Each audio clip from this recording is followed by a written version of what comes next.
Good evening, everyone. It's Sam with Sacred Oak Temple for our new moon ritual of July 17th, 2023.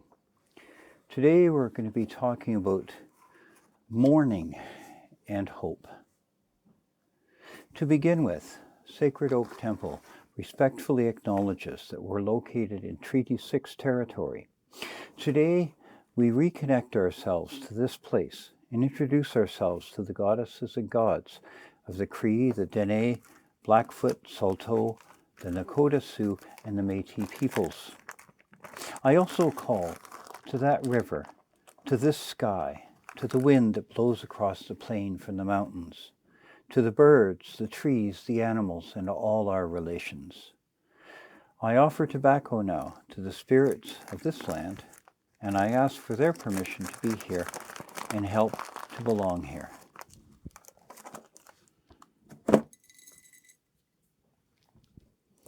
I'd like you all now to settle yourselves comfortably. Close your eyes and listen to my voice. First of all, settle yourself in your place. Feel the energy where you are, the steady pull of the earth on your body. Listen to the wind blowing, the traffic sounds, the birds singing by your home. You are a person in a place. All who hear my voice right now, push out your senses, reach out of your bodies. We cast our circle from hand to hand to hand, separated physically by thousands of kilometers, but of one body and one spirit. Reach out of your place, your home, and feel for the hands of others who are gathered through this circle in the community that we form in Sacred Oak Temple. And feel the energy of the earth as it flows through your body and out through your hands to all the others in our circle. Feel their energy as it flows into you and through you back to the earth. This is a ritual of mourning, but also one of searching for hope. I'm going to cast a circle now, and I'd like you to follow along in your own circle at home. To begin with, this is a place that is not a place, in a time that is not a time, halfway between the worlds of gods and mortals. This is a place that is all places, a time in eternity where gods and mortals come together. This is a place that is our home, a time that is our lives, where we can be greater than we thought. We enter this circle now in perfect love and perfect trust. So I turn to the east. East is the home of the air, which constantly shifts and moves. As we breathe in the air, we gain the power to see, thought, and idea. Open the door to the east now and welcome in the air. South is the home of fire. The heat must be in balance for us to live. The sun grows the plants, melts the ice and snow, and lights our way. But it also makes the scorching desert as well as the beautiful summer day. As the fire warms us, we gain the power to take a chance. Open the door to the south now and welcome in the fire. West. West is the home of water. The water has frozen into giant moving mountains and covered our homes and will do so again in the cycles of nature, destroying and freezing, melting and flooding. The water connects us and lets us feel what others feel, lets us change to share our dreams.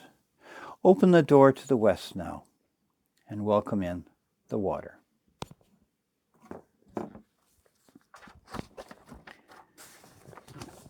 To the north. The north is the home of earth, all the elements of life, the soil that grows food, the rock for our homes, the iron for our tools. The earth gives us the material with which to act and is the strength and foundation of our understanding. We open the door to the north now and welcome in the earth. And to the center. The center is the home of spirit. We must partner with spirit. We must know humanity as the thinking portion of the life of earth. We must find the divine in ourselves, in our actions, and work to restore and maintain balance. Whether we like it or not, we must become gods for the sake of life on earth, including ourselves.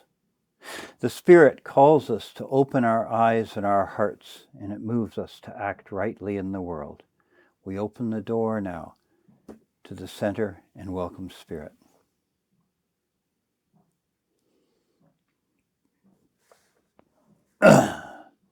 Fires are burning across our province and across Canada, and the smoke from these fires fills every city and every home, choking and harsh. Thousands of people have been evacuated, and thousands more are waiting to be told to leave their homes. Let's take a moment now and think about those fires, the heat, the smoke, the animals and people driven from their homes in fear. In the eastern United States, after smoke from the wildfires has come torrential rains and widespread flooding. In southern Europe and in India, there are very high temperatures rising to the 50s, and there is no rain. We all know what it is to mourn the deaths of friends and relatives. We've sat with our loved ones as they were ill and as their illness progressed toward death. We felt the pain and the helplessness. But now we see the illness of the entire biosphere. All that lives is in danger. Many species of animals and plants have died, and others are dying. This is not only a story that we tell each other, not something far away, in a time far away in another land. It's here, it's now. It's in those burning forests, those torrential rains, the spreading diseases, the biting heat. But we have so long understood stories about nature as just allegories, and we seem unable to recognize that the meaning of climate change, it's not sequestered in parable. It encompasses us. In a very real way, it governs our lives now. The great mass extinction event underway currently is the result of humanity. All benevolent Mother Earth will not swoop in and rescue us, or the rest of life, from our folly.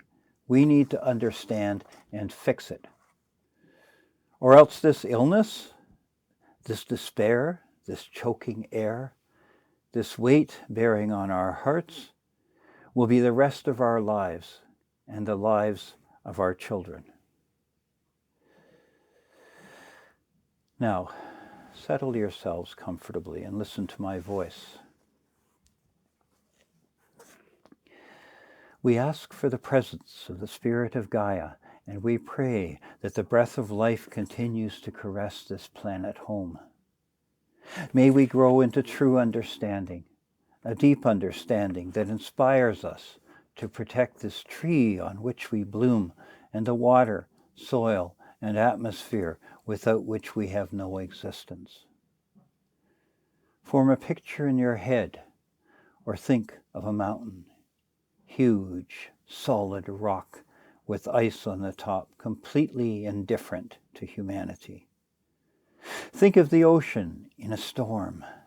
Great sheets of green and blue water, further than you can see, whipped into huge cold waves. Think of the giant sky of the prairies, stretching above us to the horizon. How do you feel?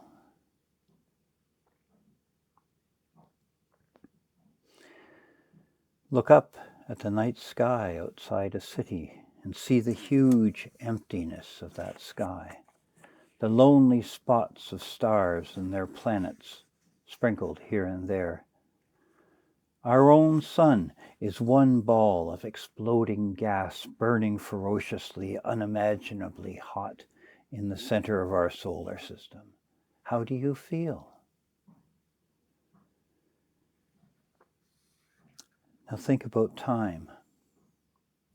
Stretching behind us for 14 billion years of the existence of the universe, or 4.5 billion years since the Earth was formed, think of the many billions of years ahead, from now until the last stars burn out, or the universe collapses back into itself and starts all over again.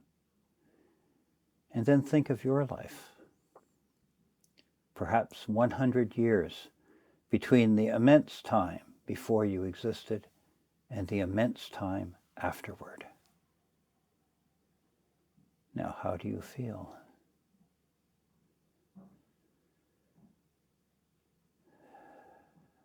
And then, my friends,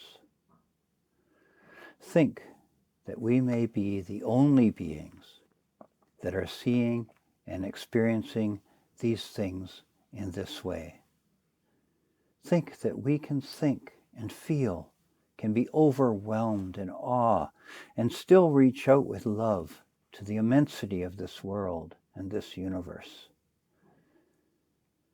How do we find meaning in a world that is indifferent to humanity, that's not centered on our needs and wishes? How do we worship nature when nature does not care? We are tiny, but we are aware. There is all this beauty and power, this complex and gorgeous thing to experience and enjoy, to protect, to grow, to be part of.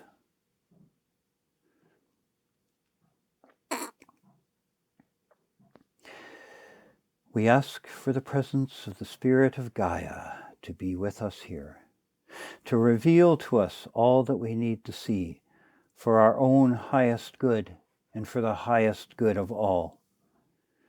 We call upon the spirit of evolution, that miraculous force that inspires rocks and dust to weave themselves into biology. You have stood by us for millions and billions of years. Do not forsake us now. Empower us and awaken in us pure and dazzling creativity. You that can turn scales into feathers, seawater into blood, caterpillars to butterflies, metamorphose our species. Awaken in us the powers that we need to survive the present crisis and evolve into more eons of our solar journey.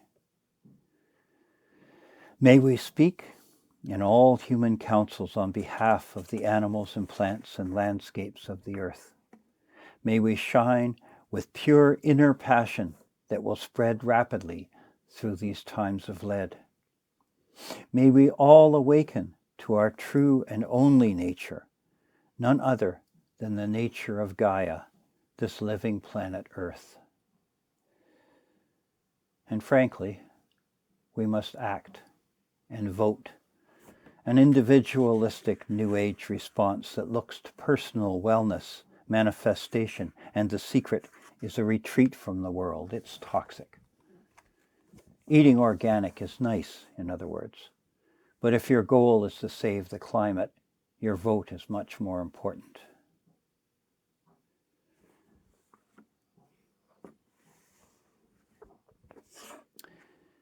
And now, let us share food and drink.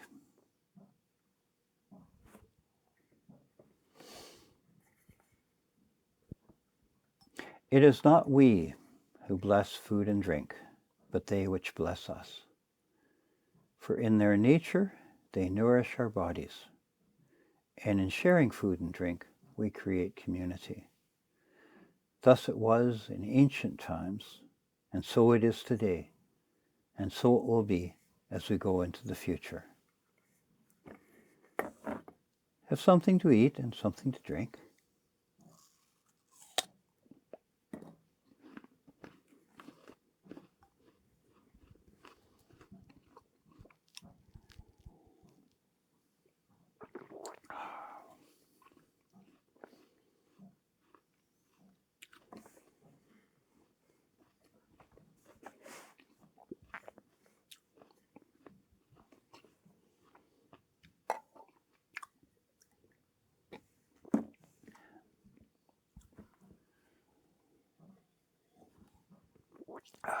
Share food and drink with me now and with whoever's in your circle at home. Offer some food and drink to the gods and thank them for their presence. And please, put out food and water for the birds and plants.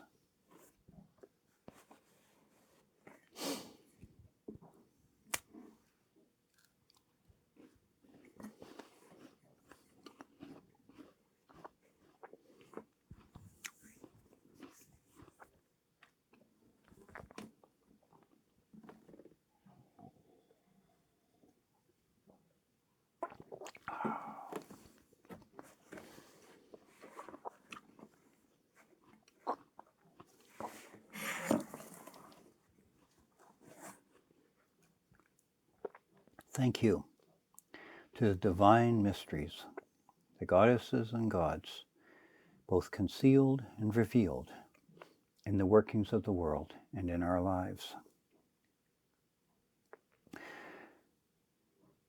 We connect always, and we find meaning in each other. Thank you for the ability to act, to make our dreams, hopes, and plans real.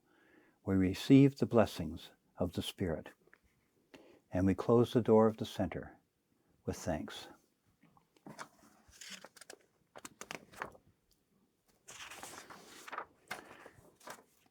To the north, we make, and our dreams are real.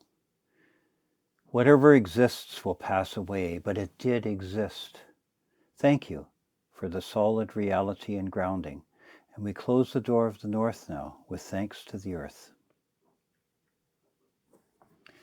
To the west, we love because love does not last. We care because we make meaning. Thank you for courage. We close the door of the west with thanks to the water.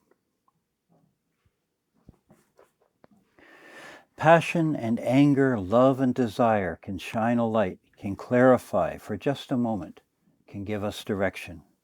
Thank you for focus and determination.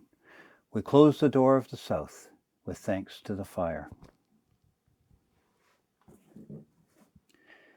To the east, each breath of life pushes back to create meaning. We say, life is, life persists, life is good, and we refuse to give up. And we close the door of the east with thanks to the air. We will go on together. We will support each other. We will build community. O stars, lend us your burning passion. O silence, give weight to our voice. We ask for the presence of the spirit of Gaia.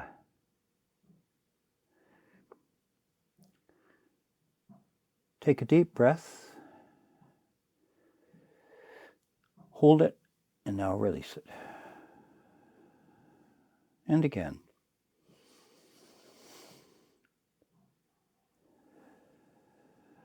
When the sun rises in the morning, the world is covered in light, so we may see where we are and where we are going. And in the same way, the heart, the mind, and the soul, they open up, and we reach for the light of understanding, and we connect to the infinite, which is reflected in each other. Take another deep breath, and release it. This circle is open, yet unbroken. Merry meet, and merry part, and merry meet again. Dear friends, although we intend to begin meeting in person again, we have set no firm date for that. We will continue to offer new and full moon rites here. The next full moon will be on Tuesday, the 1st of August at 7 p.m. And I look forward to seeing you then. Blessed be.